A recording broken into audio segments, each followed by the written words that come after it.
அனைவருக்கும் வணக்கம். நான் பிரபாகர், ஜோதிடர். ஓம் சிவாய நமக. சிவசக்தி, திருச்சிற்றம்பலம். இன்று பிறந்த நாள் காணும் அனைவருக்கும் வாழ்த்துக்கள்.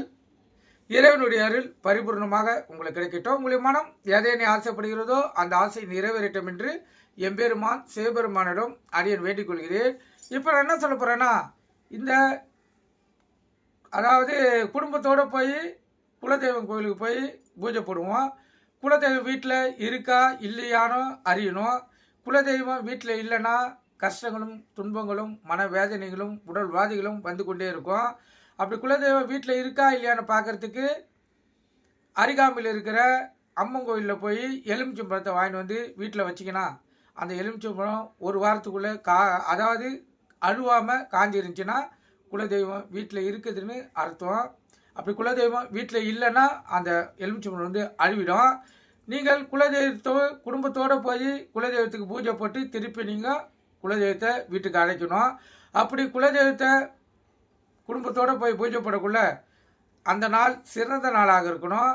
இப்போ இந்த கரி நாள் என்று வந்தால் அந்த நாளெல்லாம் குலதெய்வ கோயிலுக்கு குடும்பத்தோடு சென்று பூஜை போடக்கூடாது. நல்ல நான்காக அதாவது நல்ல நாளாக தேர்ந்தெடுத்து நீங்கள் கோயிலுக்கு சென்றீங்கன்னா குலதெய்வத்தோட பரிபூர்ண ஆசையும் பெற முடியும். குலதெய்வமும் வீட்டுக்கு வரும். ஏன்னா குலதெய்வம் வீட்டில் இருந்தால் தான் வீடு தழைக்கும். கருத்தில் கொள்ளுங்கள். இப்போ குலதெய்வ கோயிலுக்கு போனீங்கன்னா எப்படி பொங்கல் வைப்பீங்க?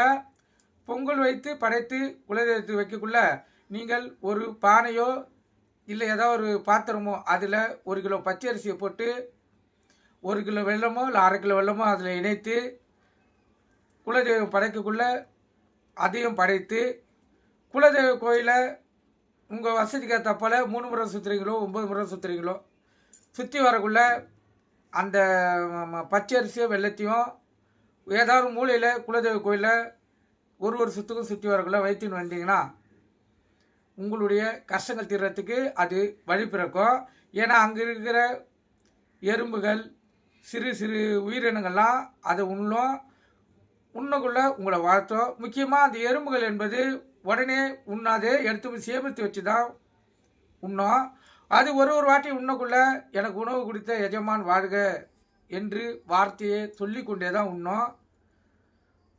அதனால் உங்களுடைய தோஷங்கள் விலகும், உங்களுடைய வாழ்க்கை செழிக்கும். குலதெய்வ கோயிலுக்கு போயிட்டு பூஜை போடக்குள்ள கண்டிப்பாக இதை பண்ணுங்கள். கண்டிப்பாக உங்களுடைய வாழ்க்கை வசந்தமாக மாறக்கூடிய வாய்ப்பு ஏற்படும். கஷ்டத்தில் இருக்கிறவங்களுக்கு நீங்கள் கற்றுக்கொண்டு பயன்படுங்க. நன்றி, வணக்கம். வாழ்க வளமுடன்.